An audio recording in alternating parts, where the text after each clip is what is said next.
All right, guys, so we are going through the next chapter of the BFG by Roald Dahl. This chapter is called Journey to London. The great yellow wasteland lay dim and milky in the moonlight as a big friendly giant went galloping across it. Sophie, still wearing her nightie, was reclining comfortably in a crevice of the BFG's ear. She was actually in the outer rim of the ear, near the top, where the edge of the ear folds over, and this folding over bit made sort of a roof for her and gave her wonderful protection against the rushing wind. What is more, she was lying on skin that was soft and warm and almost velvety. Nobody, she told herself, had ever traveled in greater comfort. She peeped over the rim of the ear and watched the desolate landscape of the giant country go whizzing by. They were certainly moving fast. The BFG went bouncing off the ground as though there were rockets in his toes. And each stride he took lifted him about 100 feet in the air, but he had not yet gone into that whizzing top gear of his. When the ground became blurred by speed and the wind howled, and his feet didn't seem to be touching anything but air, that would come later. Sophie had not slept for a long time. She was very tired. She was also warm and comfortable. She dozed off. She didn't know how long she slept, but when she woke up again and looked out over the edge of the ear, the landscape changed completely. They were in a green country now, with mountains and forests. It was still dark, but the moon was shining brightly as ever. Suddenly, and without slowing his pace, the BFG turned his head sharply to the left. For the first time during the entire journey, he spoke a few words. "Look, quick, quick, over there," he said, pointing his long trumpet. Sophie looked in the direction he was pointing. Through the murky darkness, all she saw at first was a great cloud of dust at about 300 yards away. Those is the other giants, all galloping back home after their guzzle, the BFG said. Then Sophie saw them. In the light of the moon, she saw all 9 of those monstrous, half-naked brutes thundering across the landscape together. They were galloping in a pack, their necks craned forward and their arms bent at the elbows, and worst of all, their stomachs bulging.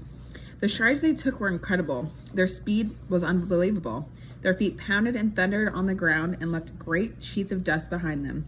But in 10 seconds, they were gone. "A lot of little girlsies and boysies is no longer sleeping in their beds tonight," the BFG said. Sophie felt quite ill, but this grim encounter made her more than ever determined to go through with their mission. It must have been about an hour or so later that the BFG began to slow his pace. "We is in England now," he said suddenly. Dark though it was, Sophie could see that they were in a country of green fields with neat hedges in between the fields. There were hills with trees all over them, and occasionally there were rows with lights of cars moving along. Each time they came to a road, the BFG was over it and away, and no motorist could possibly have seen anything except a quick black shadow flashing overhead. All at once, a curious orange-colored glow appeared in the night sky ahead of them. "We is coming close to London," the BFG said. He slowed to a trot. He began looking about cautiously. Groups of houses were now appearing on all sides, but there were still no lights on their windows. It was too early for anyone to be getting up yet. "Someone's bound to see us," Sophie said. "Never is they seeing me," the BFG said confidently. "You is forgetting that I is doing this sort of thing for years and years and years. No human being is ever catching even the smallest wink of me." "I did," Sophie whispered. "Ah," he said. "Yes, but you was the very first." During the next half hour, things moved so swiftly and so silently that Sophie, crouching the giant's ear, was unable to understand exactly what was going on. They were in streets, there were houses everywhere. Sometimes there were shops. There were bright lamps in the streets. There were quite a few people about, and there were cars with lights on, but nobody ever noticed the BFG. It was impossible to understand quite how he did it.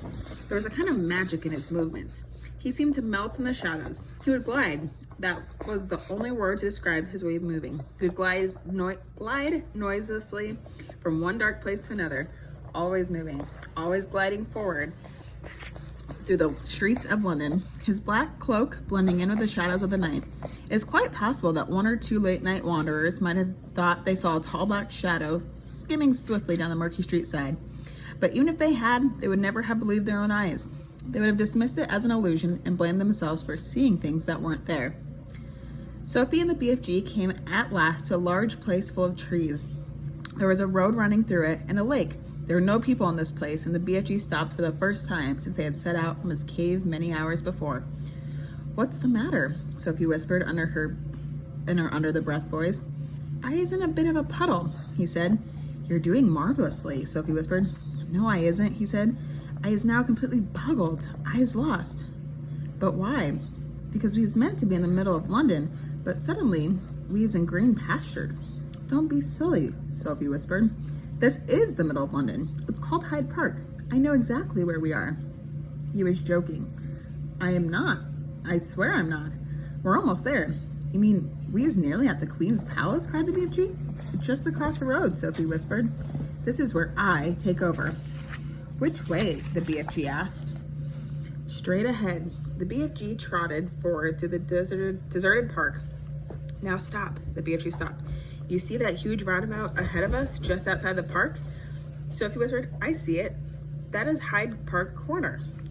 Even now, when it is still an hour before dawn, there was quite a lot of traffic moving around Hyde Park Corner. Then Sophie whispered, "In the middle of the roundabout, there is an enormous stone arch with a statue of a horse and a rider on top. Can you see that?" The BFG peered through the trees. "I is seeing it," he said. "Do you think you could, if you took a very fast run at it, you could jump clear over Hyde Park Corner and the arch and over the horse and the rider and land on the pavement on the other side?" "Easy," the BFG said. "You're sure? You're absolutely sure?" "I promise," the BFG said. "Whatever you do, you mustn't land in the middle of Hyde Park Corner." "Don't get so flussed," the BFG said. "To me, that is a snitchy little jump. There is not a thing-a-ling to it. Thing-a-ling-a-ling to it." "Then go," Sophie whispered. The BFG broke into a full gallop. He went scorching across the park, and just before reaching the railings that divided it from the street, he took off. It was a gigantic leap. He flew over the Hyde Park Corner and landed softly as a cat on the other side of the pavement. "Well done," whispered Sophie. "Now quick, over that wall." Directly in front of them, bordering the pavement, there was a brick wall with some fearsome-looking spikes along the top of it. A swift crouch, a little leap, and the BFG was over it. "We're there," Sophie whispered excitedly. "We're in the Queen's back garden." All right, guys, that is the end of that chapter. Go ahead and answer those questions on Teams.